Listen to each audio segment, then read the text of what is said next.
Hello, കുറേ നാളായില്ലേ നമ്മളൊന്ന് കണ്ടിട്ട്. ഞാൻ ഇത്തിരി തിരക്കിലായിരുന്നു കേട്ടോ, അതാണ് വീഡിയോസൊന്നും കാണാഞ്ഞ്. അപ്പോൾ രാവിലെ തന്നെ ഞാനും ബേബി എങ്ങോട്ട് പോകുന്നതായിരിക്കില്ലേ എന്തെങ്കിലും വിചാരിച്ചിട്ടുണ്ടാവും. അപ്പോൾ ഞാനും ബേബിയും കൂടെ ഒന്ന് ബാലവാടി വരെ പോകാൻ നിൽക്കുക കേട്ടോ. അപ്പോൾ ബാലവാടി നമ്മളെ വീടിൻ്റെ തൊട്ടപ്പുറത്ത് തന്നെ കേട്ടോ, അതുകൊണ്ട് അധികം നടക്കാനോ കാര്യങ്ങളോ ഒന്നുമില്ല. അതുകൊണ്ടാണ് ഒന്നാമത് ബേബീനെയും കൂടി എടുത്തത് കേട്ടോ. ഇല്ലെങ്കിൽ നമുക്ക് 8ൻ്റെ പണി അവൾ തരും എന്നുള്ളത് നമുക്ക് അറിയാമല്ലോ. അപ്പോൾ നമ്മൾ ചെന്ന് കയറിയപ്പോൾ തന്നെ രാവിലെ സമയം 9:30 കഴിഞ്ഞിട്ടുണ്ട് കേട്ടോ. അപ്പോൾ നമ്മളെ ചേച്ചി അവിടെ കുഞ്ഞുങ്ങൾ വരുന്നതിന് മുമ്പ് തൂതുവരെയും തുടയൊക്കെ ആയിരുന്നു കേട്ടോ. ടീച്ചർ എത്താൻ ഒന്നിത്തിരി വൈകി കേട്ടോ. അവിടെ ആകെ നമ്മുടെ ഒരു കുട്ടി മാത്രമേ എത്തിയിട്ടുള്ളൂ.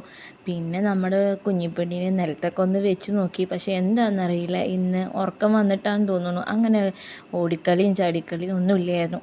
പിന്നെ നമ്മുടെ കുഞ്ഞിപ്പെണ്ണിനെ ഒന്ന് വെയിറ്റും കൂടി നോക്കി. കുറേ ആയി ഒന്ന് വെയിറ്റ് നോക്കിയിട്ട്. ഇടയ്ക്കിടയ്ക്ക് വെയിറ്റ് കൂടുന്നുണ്ടോയെന്നും കൂടി നമ്മളൊന്ന് നോക്കണമല്ലോ.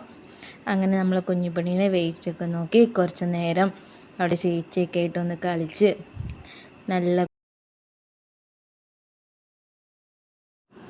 ഇന്ന് നമ്മുടെ കുഞ്ഞിപ്പെണ്ണ് എന്താണെന്നറിയില്ല, നല്ല സൈലൻ്റ് ആട്ടോ. പിന്നെ നമ്മുടെ ബാലവാടിയിൽ കുഞ്ഞുമക്കളൊക്കെ എത്തുന്നേ ഉള്ളൂ. അതുകൊണ്ട് നമ്മളെ ചേച്ചീൻ്റെ അടുത്ത് മാത്രമാണ് കളിച്ചുകൊണ്ടിരുന്നത്. സാധാരണ അങ്ങനെ എല്ലാ കുട്ടികളൊന്നും പോവാറില്ല.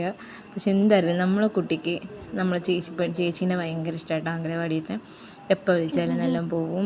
പിന്നെ ഒക്കെ കഴിഞ്ഞ് ഞങ്ങൾ ഇറങ്ങാൻ നിൽക്കുമ്പോൾ നമ്മളെ അമ്മക്കുട്ടി വന്നിട്ടുണ്ട്. നമ്മളെ വീടിൻ്റെ തൊട്ടപ്പുറത്തുള്ള കുട്ടിയാട്ടോ.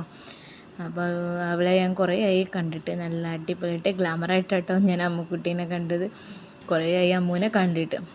പിന്നെ അമ്മൂനോടൊക്കെ വർത്താനൊക്കെ പറഞ്ഞിട്ട് പിന്നെ ഞങ്ങൾ തിരിച്ചു പോന്നു കേട്ടോ. അപ്പോൾ ഇത്രയേ ഉള്ളൂ വീഡിയോ. അപ്പോൾ വീഡിയോ ഇഷ്ടപ്പെടുന്നുണ്ടെങ്കിൽ ലൈക്ക് ചെയ്യുക, ഷെയർ ചെയ്യുക, സപ്പോർട്ടും ചെയ്യുക. ഇടയ്ക്ക് സബ്സ്ക്രൈബും കൂടി ചെയ്തേക്കണം കേട്ടോ.